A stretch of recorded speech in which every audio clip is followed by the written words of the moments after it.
Now we've got our second speaker this evening. This speaker needs no introduction. It may or may not be his first of 22 speeches. Mr. Tim Trumbull comes to us. He's been with Toastmasters for nearly 13 years. I was 12 then. No, kidding. And a member of the Queen City for the past 3. Presently is the online operations coordinator for NACA, which is a nonprofit organization that has saved over 250,000 homes from foreclosure over the past 5 years. Part of Tim's job involves monitoring developments in the mortgage industry as well as legal and political developments surrounding the mortgage crisis. Tim's speech tonight centers on the nomination of North Carolina Congressman Mel Watt to head the government organization that oversees mortgage giants Fannie Mae and Freddie Mac. Tim's speech is the second project, Speaking to Inform, and he's going to speak to us on the Mel Watt nomination. Mr. Tim Trumbull. I must say, this is going to be a very serious speech, but if you notice, Tim's not dressed up this evening, is he? So it's going to be up to him. He chooses to win. It's there for you. Would you like to wear it? If not, we'll let you get by with maybe a congressman. You're a congressman this evening? Well, thank you, Mr. Toastmaster. Fellow Toastmasters are very welcome guests. It's my sad duty to report that politics, as usual, is going on in Washington. We have seen over the last few weeks just how ridiculous things can be in the nation's capital. With the government shutdown over no ability to agree on a federal budget. We saw the nation nearly become in default on its debts because Congress would not raise the debt ceiling. Over the last few years, we have seen more political polarization in this country, the Democrats versus the Republicans, and if you're on the other side of the aisle, you're automatically wrong, more than at any other time in American history. And the American public are the ones who have suffered as a result. And it continues,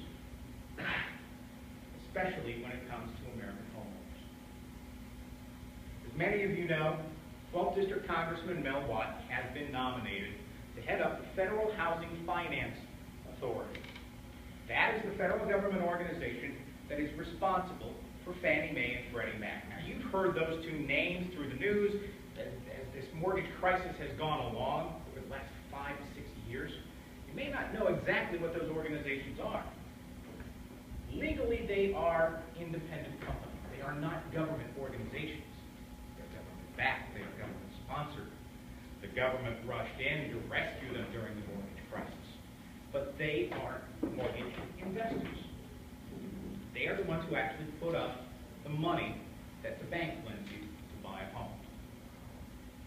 The reason the Watt nomination has become so critical is because Fannie Mae and Freddie Mac own over half the mortgages in the United States. And in fact, since the bubble burst, Fannie Mae and Freddie Mac have funded 90% of the new mortgages in the United States. So Mel Watt's nomination and his role and his influence over these two giant organizations will have a lot to do with this country's economic recovery and its economic future. But it's been politics as usual. And the Washington Post actually did a wonderful article giving a good bit of background on Mel Watt. He is actually the only man to serve in the 12th District in North Carolina. That district was created after the 2000 census, and Mel Watt was elected to that office and has held that office ever since. Only 12th District Congressman the state has ever known. He has served on the Senate Finance Committee. He's actually very well versed in the mortgage crisis, how the mortgage industry works. He's actually very well qualified. Doesn't matter which side of the political aisle you're on, Mel Watt has the credentials to serve in that job. But the New York Times pointed out in its Steelbook section that controversy has just started.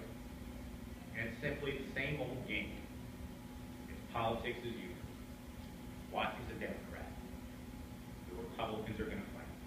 It's with a couple of exceptions. And to get Watt nominated and then confirmed, confirmation will take actually a 60-vote majority in the Senate. The full Senate will have to cast 60 votes in favor of Mel Watt. The Senate right now, while it has Democrats in the majority, only 55 are Democrats, short of that 60. Two Republicans, more moderate ones, including Richard Burr from North Carolina, have said they will back Mel Watt, but that still leaves him 2 votes short. And that opens the door wide open for another filibuster. Remember the filibuster that happened a few weeks ago? Senator Ted Cruz, 21 hours on the Senate floor, reading green eggs and ham to his children from the floor of the Senate. It happened all over again. Just a big stall tactic. The implications are huge, though, because Mel Watt will set that policy for Fannie Mae and Freddie Mac. And if any of you think that news reports that the mortgage crisis is subsiding, homes are being bought up, and people are becoming homeowners again, if you're buying into all that stuff that the crisis is over, you need to learn a few facts.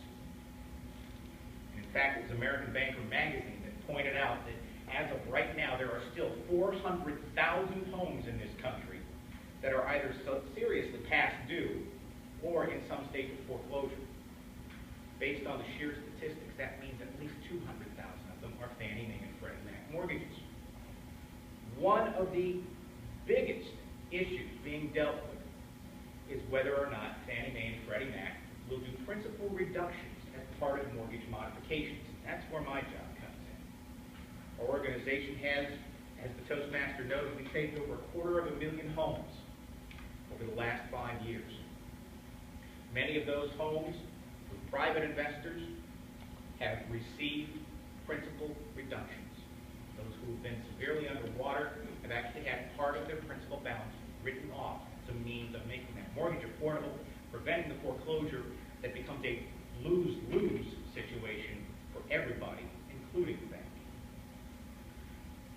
So far, Fannie Mae and Freddie Mac, under the direction of the present FHFA director, Ed DeMarco, who was a holdover from the Bush administration, will not do any principal reductions.